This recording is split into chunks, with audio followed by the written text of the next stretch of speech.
This is the Triad Real Estate Collaborators Podcast, brought to you by First American Home Warranty and Ashley Williams, Brittany Cook with Movement Mortgage, Tyler Castle with Steele and Vaughn Moving, Drew Branyon with Home Team Inspection Service, and Sean, Lori, and Brian with Stegall and Clifford Attorneys at Law. So you stayed home mom for 16, 18 years, something like that. I don't remember. My brother was a junior in high school. Yeah. So 18 years. And Hardest job ever. yeah. Oh yeah. For sure. Most rewarding, because look at what you got. I never complained about a minute I spent. That's good. in that job. No, that's why Lauren stays home with the kids and all that stuff too, right? It's what you want, as much as you can. So you decide to go into real estate and show some pretty houses, and that's I think yeah, you kind of fit the realtor mold from this is what I remember. So if it's different than what actual reality was, let me know. But you liked houses and pretty houses and helping people with staging and decorating, and so like real estate made sense. I'm sure you were probably pushed somewhat in that direction as well, but I'm sure Dad pushed you at some point to go. Yeah, he was very encouraging. We moved a lot, as you remember, and so I did fall in love with the process. I'm one of those real estate nerds where I actually like the classes, even after 20 plus years. Still like classes because I like learning about the process. But yeah, so every time we moved, we were averaging maybe 2 to 3 years moving, and I would get into one house, make it pretty, and then look forward to the next house, like where are we going to go next? So I did develop that love, but I've always loved architecture. I've always loved making something out of nothing, because as you well know, every house we've ever had has been very eclectic mix of early American junk, but I think we've made it into nice, pretty houses. Yeah. So so when you started getting into real estate, what it's hard to think about that being 20 years ago now, right? Yeah. Yeah. So you've been in it for 20 years. Lots has changed with the world and with real estate process. So for all the youngins out there, what was real estate like 20 years ago? 20 years ago, we had a BlackBerry. We could not. Which was like just fresh. That was That fresh. was And fresh. that was a used BlackBerry Yeah. from another person that had dumped theirs. So I got the BlackBerry. Back in the day, we didn't have showing time. So we had to literally figure out what all of our routes would be. We barely had internet. I mean, seriously, MLS sheets you couldn't print off, that kind of thing. I was post the real estate books. However, we would have to call every single office and figure out how we're getting into the house. And we did have the map books with the page number and grid.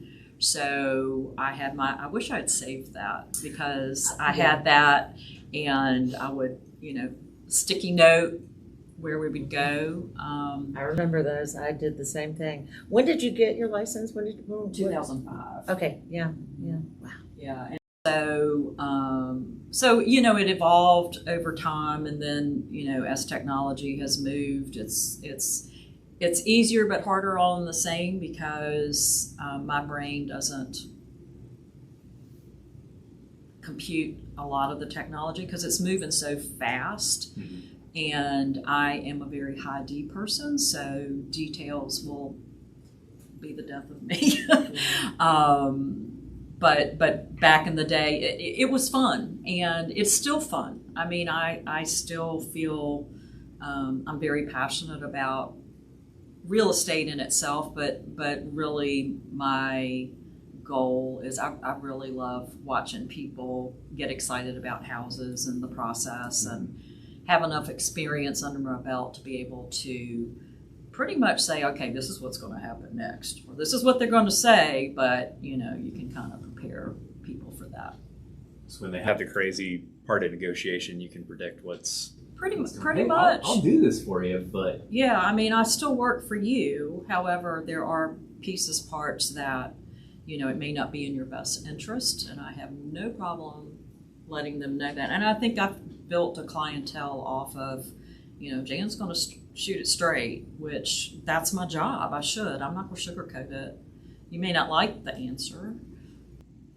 Well, I've bought and sold a couple houses through you and have experienced that. So it's it's definitely frustrating when you're like, but I want what I want, and it's not. Well, everybody wants to win, right? I mean, I'm working a transaction right now, and it's like dogs peeing on corners. Everybody wants to win. I get it, but at some point, are you going to lose this over $750? Is what we're arguing about right now. Are you going to lose it over $750? Some people will. They will, because everybody wants to win. But we've worked it out. Smallest dollar amount you've seen somebody try to walk away from a deal for? 1,000. 1,000? What about you, Brittany? I'm curious. It's what I have seen more recent in the last 2.5 years is the underlying where everybody has to be a hero because we're all working so hard to prove our worth because it's so competitive. Mm-hmm. But I think if we all took a step back and we all worked together, it would make everybody's life, a lot easier. Maybe that $1,000 conversation might not be as heated, so. Yeah. Well, and I've always looked at, it's a transaction, it's a sale, but we're all business partners. Sure. And all after the same goal too, right? All after the same goal, and it is a business decision. And yes, your clients are very emotional about it because for them it's an in and out. But for the rest of us that live with the real estate world, we'll still be here.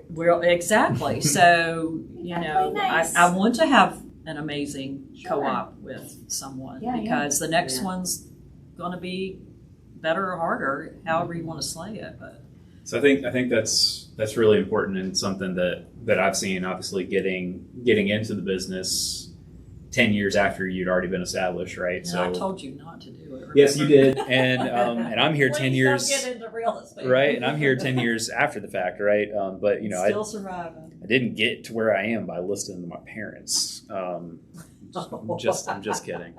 What do you think about that? But we got in. We started in 2015, so 10 years after you'd already been established, and every office that I stepped into was always like, "Are you Jan's son?" Like, I don't want to build this business because of my mom, but I was like, "Yeah, I'm Jan's son." And they're like, "We love Jan." Oh. So you've always had very high reputation, which we were talking off camera about this, and I'm going to call everybody out that there are some agents that pop up on cross deals where you're like, "Hey, if this person's offer makes it to the bottom of the pile and it's the last one we happen to show our clients, I'm not going to be too upset that I don't have to work with a particular agent here and there." So I think cross deals are so important, and reputation among agents is so important because of that collaboration, right? You have to collaborate because your seller is trying to sell the house, the buyer's trying to buy the house, and everybody in the transaction is trying to accomplish the same thing, right? So what have you done? What's been your, I guess, key or secret? Because it's an emotional industry, right? With a lot of dogs pissing on corners, as you said. You mean right? So far as a co-op? Yeah, as far as co-oping and keeping that reputation high, especially when emotions and frustrations and all that gets high too, right? Well, I think it all boils down to doing what's best for your client first, and having a bad experience with another agent. It happens. I'm sure there are other agents out there that don't like maybe doing cross sales with me because I am honest, and I will, not that they're not, but I'll just tell it like it is because I'm working for my client. However, it becomes a disclosure to my seller or my buyer, especially on the sell side because I'm more of a listing agent, setting the expectation that this is a great offer, but I'll let you know it's going to be a tough transaction.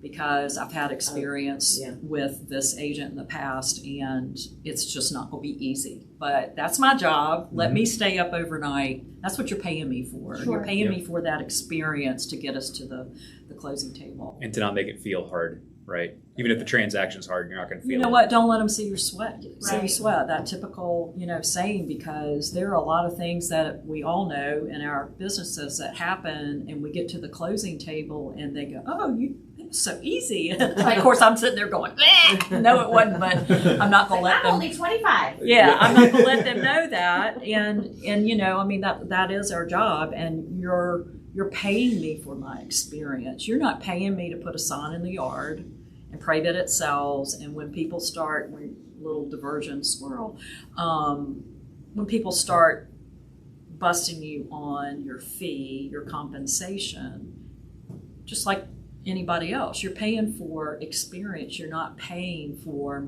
I do have marketing skills, but you're paying for how do we get to the closing table. So, For sure. But so far as, I try to love on my co-op agents, because they've had a hard time too, more than likely. And Nest does a really good job of keeping up with even other co-op agents with, some of our functions. I always send little notes to them after the transaction, just thanking them. Little things go a long way, so we try to personalize it as much as we can. Especially in an industry when the transaction is over, a lot of times communication ceases. Well, and, Right. and that brings me to, there's two types of agents, in my opinion. There's a transactional agent and there's a relationship agent.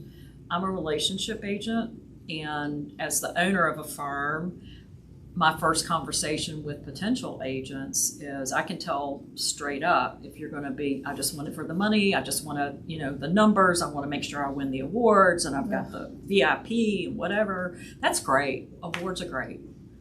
And you have to make money. And you have to make And money. you should make a good living. And this is what we're Right. supposed to be doing, where, there is no ceiling in real estate. Yep. Just how many hours you want to put towards it, like any other business.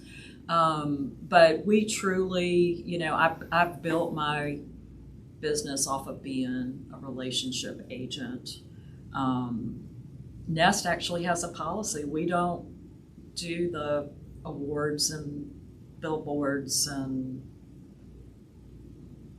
social media posts, and that's okay, because I always feel like it's my client I want to make famous, and the VIP and the hero, because it's their story, it's their house. I just helped on the backside to get them to that point. So if we can make our client a hero instead of making us look. Well, there's ways to do that as an agent too, right? I mean, there's ways to showcase you while also making your client the hero and showcasing the value of Right.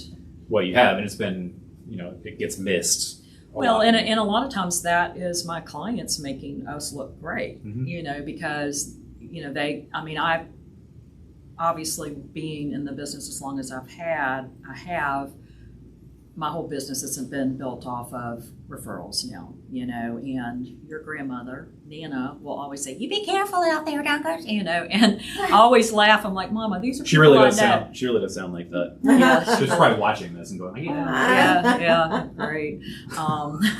But, I'm thankful that I've got a referral base like I do. I know the people that are going to, since COVID, we don't put anybody in our cards anymore, but I know who I'm meeting. I know whose house I'm going to. And, that has been digging in and taking care of my clients, and they love you for it, actually. For sure. I think that the story kind of sells itself. The whole story selling. It's like you don't have to come off as fake or look at me. You really tell your client's story. Exactly. And that Exactly. you celebrate their wins, and I think that's wonderful. That's something you do well too, right? Like, Because this showcasing. isn't about me. I mean, Correct. I know how to memorize or look at guidelines, memorize guidelines, and say this will work. But at the end of the day, it's I have a client closing tomorrow. He has been homeless twice, Oh. and he's like, this is such a big accomplishment for me, Mhm. and I'm like, my guy, you did it. Like, I'm so Mhm. proud of you. That's awesome. It's awesome. And Just they need open the door. cheerleaders. You know, I For mean, sure. it's a hard time of their lives. You know, for 6 weeks, I'm going to be right there with you. Right. You know, so Talking to you consistently. if right? not more. So take us. So you started on a team. You Yes. went independent. Correct. You've switched brokerages a couple times, and you have twice, I guess, really. But you've opened your own thing. Got in with franchise, and that's Realty, Mm-hmm. right? So why jump into your own thing? Why jump into a franchise to own, as opposed to sticking with one of the bigger brands and building something inside of that? That's a great question. I think the turning point for me was 2018 when I had my car accident. And it was a medical condition. I thankfully came out on the other side of it, but I totaled my car and passed out at the wheel and had a heart thing, got fixed. That's gotten fixed. But, the state doesn't like it if you pass out at the wheel and crash your car, so they took my Surprising, license right? away. Yeah, Surprising. they took my license away for 6 months. And as you know, that's a hard gig when you're a 1099 and you're trying to do a job and show houses. At the time, Where you live in your car, essentially. I live in my car, Sure. and and at the time I was living 30 some miles away from where I worked in Greensboro. So thankfully, I had an amazing administrative assistant, Patty Height. Hey, Who I'm sure is also watching this. I hope so. She would come and pick me up, and we would go show houses together. And I mean, she was just that. She still is that kind of person. So I'm very thankful to her. But that became a turning point in me because I thought, well, what am I going to do if I can't work? How am I going to survive? So it was a come to Jesus moment for me because I really sat there and thought, well, what else would I do? I mean, there's plenty of other things to do, but what do I love? What am I passionate about? And I really do believe God put me in that position to wake me up a little bit and to say, you know what, you were built for this. And you really do love what you do. So the Nest thing, at that point, I had left another firm and went out on my own on purpose because I was trying to regroup and feel, what can I do by myself? And it wasn't about, I'm going to make more money because I'm not playing splits or whatever. It was truly like, I'm kind of doing it by myself anyway. Why do I need this umbrella? So Nest Realty is headquartered out of Charlottesville, Virginia, which is where I was born. And one of my family members had posted a listing of a house that one of my relatives had lived in 50, 60 years ago. And I thought, oh, this is cool. This is, Uncle so-and-so's house. So I started punching on it and started thinking, well, gosh, I really like this website. And I'm a visual person. I have a marketing degree and I like eye candy. So I started digging deeper into Nest Realty and what they had to offer and how their marketing looked. And it was clean. It was somewhat organic. So of course, as soon as you start looking on somebody's website, you start getting ads on Facebook. We're looking for And they're people everywhere. like you in Greensboro Like me. to own a franchise. Me? Really? Yeah, and that's pretty much what I said. It was a insert bad word. This is mine. So I filled out the form. The owner contacted me pretty much right away, and one thing led to another, and here we are. And I was at a time. It was at a good time in my life, as well as I think Nest as well, because we have locations at the beach, the Triangle, Lake Norman, Charlotte, and Asheville. So there wasn't anybody in the middle of the state. And that was a win for them as well as me. We are small, intentionally small, because I'm picky about who I work with. but I still. I love that so much. It's, you see people bounce around and it's like, obviously you want to give everybody the benefit of the doubt, but it's like, okay, so is it the firms that are really that, really causing that much of a problem, or is it the person? And it's so good for you for being super thank you for that, because, it's, if you're breathing, that's great. Yeah. But if you're breathing and have a license, that's great. But I also feel like you have to fit into the footprint of what Nest signifies and what I believe in. And this is my 5th year anniversary, which that's really hard to even believe that. Crazy. Because I opened the door in 2019. December of 2019, and then COVID hit, and then we know that we couldn't show houses in Guilford County. Wow. So the fact that I'm still standing, and we've had agents come and go for different reasons, but I'm looking to grow that. So when you talk about COVID and you always talk about writing the real estate book, and we've decided that one of these episodes moving forward is going to be some alcohol at the table and just talking about all of our stories, right? Mama will be there. Because it's the stuff that home inspection, we were the only people that could go into a house, like legitimately, right? Because we were the only ones that were whatever Daddy Roy wanted to call us at the time. What was it? Essential. Essential. We were essential. Yeah, we were essential. We're not. We weren't. We weren't. But we played into that because I had to make some money, right? So, but we got asked to do all sorts of stuff. Mm-hmm. Take videos. Take videos. Oh, yeah. Take pictures. Go check on lock boxes, and we got calls from agents that were like, "Hey, you guys can go to a house. I need this done. Can you go do it?" And me at the time, I was like, "I'll just help people out." It was a sad time in our industry. I think. I mean, sad time in general, but to cut us literally at the knees because it affected our home warranty and our lenders and our inspectors and our appraisers, and I mean we all crashed there for a bit. Yeah. Thankfully, it didn't affect us too much outside of the fact we had to wear masks and got Booties. real strange complaint Honestly, calls. I don't really mind the booties, like going to somebody's house. We because, always did anyway. I mean, people's shoes are so gross. Yeah. So.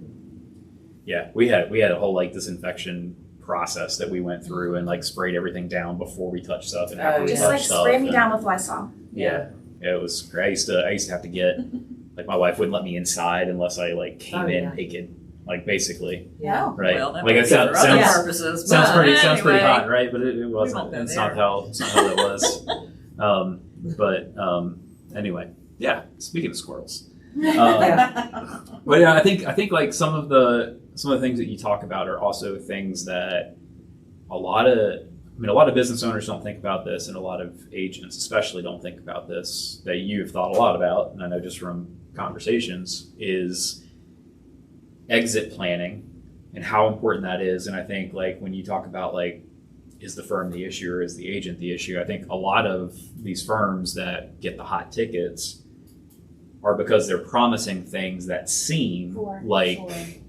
long-term retirement, handed down to your kids things, but then you also saw a company take that away if you weren't part of the firm, right? Yeah. So you still have zero control over that, and there's lots of stuff in life you don't have control over. But how important was that for you in venturing into this? I mean, you talked about the accent and all that stuff, but just planning on selling Ashley Williams real estate is really difficult to do.